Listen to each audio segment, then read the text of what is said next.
Հայաստանի քաղաքական դաշտում ձևավորվել է նոր իրավիճակ, ազգային բարերար Սամվել Կարապետյանը, որպես գործող իշխանության հիմնական մրցակից եւ երկիրը ճգնաժամից դուրս բերող այլընտրանքային ուժ։ Հայերը իսկական պոտենցիալ ունեցող ժողովուրդ են եւ մեր խնդիրն է համախմբել մեր ռեսուրսները մեր երկրի կայուն ապագայի համար։ Մենք ներկայացնում ենք Սամվել Կարապետյանի թիմը ներկայացնում է հստակ լուծումներ կենսական նշանակություն ունեցող ոլորտների համար։ Էժան գներով տալիս է իր քաղաքացիներին։ Բնակարանային ապահովում 20,000 մատչելի բնակարանների կառուցում երիտասարդ ընտանիքների եւ արցախցիների համար։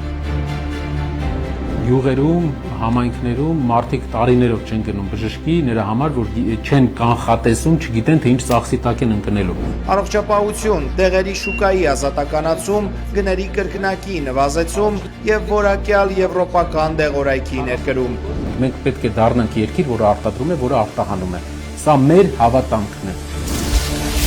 Յուղատնտեսություն, բերքի երաշխավորված մթերման համակարգի ներդրում յուղերից արտագաղթը կանխելու համար։ Ինչ հետագայում նաև կբերի ավելի բարձր շահույթների, ավելի մեծ վաճառքի։ Չնայած Սամվել Կարապետյանն արդեն ավելի քան 260 օր գտնվում է տնային կալանքում, նրա վարկանիշը շարունակում է աճել, սահմանելով ժողովրդականության նոր նշաձողեր։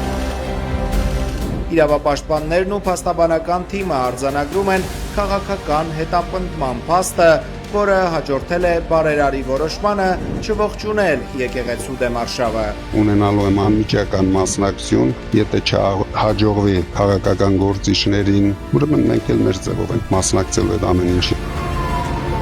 Հայաստանի էլեկտրական ցանցեր ընկերության շուրջ ստեղծված իրավիճակը մնում է օրակարգում։ Փորձագետները համեմատում են Կարապետյանի օրոք գրանցված միջազգային բարձր վարկանիշն ու կորուստների նվազումը ներկայի ժամանակավոր կառավարչի օրոք ավելացած հոսանքազրկումների հետ։ Եթե նույն համակարգերով աշխատում ես եւ համապատասխան ներդրումներ չես կատարում եւ նաեւ ունես մասնագիտական թուլություն, ոչ մի բարելավման մասին խոսք լինել չի կարող։ Ուժեղ Հայաստան կուսակցությունն արդեն համախմբել է 100,000-ից ավելի հետևորդների, նպատակ ունենալով վերականգնել ազգային միաբանությունը, ամրապնդել միջազգային հարաբերությունները եւ ստեղծել զարգացող տնտեսության պետություն։ Ու կապացուցեն ողջ աշխարհին, որ մենք քիչ ենք, սակայն մեզ հայ են ասում։